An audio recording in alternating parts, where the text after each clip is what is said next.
వంకాయలు కాదమ్మా, పుచ్చిపోయిన వంకాయలు ఇచ్చామ్మా.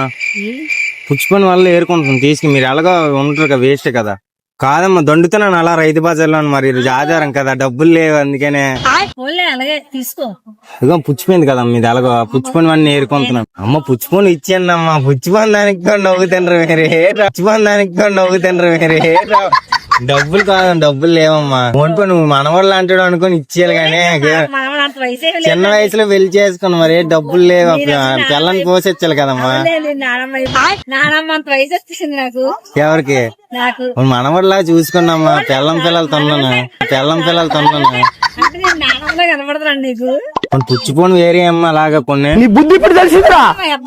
అమ్మా కాదమ్మా, పుచ్చిపోను వేరే అమ్మా. అమ్మా పుచ్చికి అలా వేసేమ్మా. పోనీ మనవాళ్ళ 47 మరీ ఏకటాలు ఆడుతావమ్మా నువ్వు. 40 అంటున్నావు. చూడమ్మా పుచ్చిపోను. ఓన్లీ పుచ్చిపోను వేసేయండి, మామూలు వద్దు, మంచి వద్దులే. పుచ్చిపోను మా ఆవిడే మామూలుగా తీసి పక్కన పెట్టేది. మా మంచివన్నీ వండుతుంది కూర. డబ్బులు లేవమ్మా. పుచ్చిపోను వేయండి.